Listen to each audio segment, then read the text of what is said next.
So 𝗕𝗲𝗃𝗄 Kreanga is known for the most explosive and distinctive backhand in table tennis. His backhand stroke stands out because of his unconventional, massive whip-like action that produces so much power and spin. And these unique characteristics that we see on Kreanga's backhand is unique to his backhand and his backhand alone. The power and spin he generates is comparable to most people's forehands. So yeah, let's take some time and look at the two things that make Kreanga's backhand so special. Kreanga's backhand is one of the most recognizable shots in table tennis, and its power comes from a large, rapid movement from his arm. I'd really love to see it in person one day, but even on camera, the action looks ridiculously ferocious. It's crazy to me how a human can swing their arm that fast anyway. I think most players have great forehand weight transfer, good hip rotation on the forehand. They can generate a lot of power. But on the backhand, they don't sort of have that same body movement, and it's more arm. I think the better you get, the more you start to involve your body in the backhand. And if it wasn't already clear just by looking, Kreanga does use a lot of his body on his backhand. That's what actually allows his arm to swing so fast.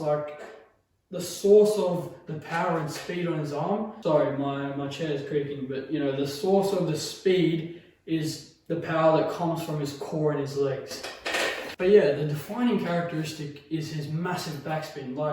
The momentum and power that it generates is ridiculous. But also something that we need to discuss is, along with Kreanga's massive action and rotation, he has ridiculously good recovery, and that's how he's able to do this shot back to back to back. He has this ability on the backhand to play this massive aggressive shot, but also maintain his composure and balance and be ready for the next shot. To watch, he's so fluid, and this fluidity, it helps him move to the right place and always be ready for the next ball. And I was watching a few of his matches earlier, and his backhands are remarkably deceptive.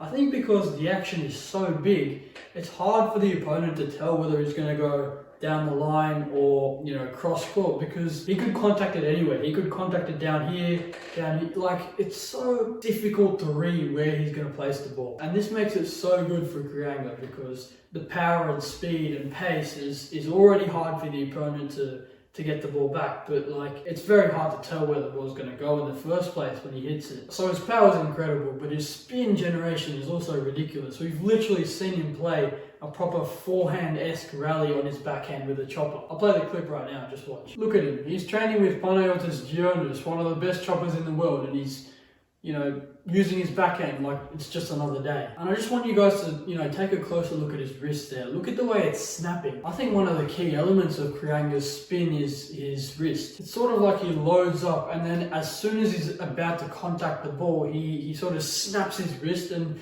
there's probably immense spin on that ball. I think what he does is, as he completes the stroke, at the last moment when he's about to touch the ball, he snaps his wrist forward, and it just adds that much more spin to the ball. He creates a really nice looking arc, and he keeps it low to the table as well when he needs to. And the reason Kreanga is able to get these balls back on the table in a row many times is because his spin actually helps him. It gives him safety because the ball is so eager to arc back on the table because of the amount of spin on it that it gives him so much more margin for error to prevent the ball from going off the end of the table. You can also see him vary the amount of spin on the ball that he puts when he's playing his matches. This variation forces the opponent to make really quick decisions because his shots aren't always what they look like. Most players have very good depth to the type of shots they can do on the forehand.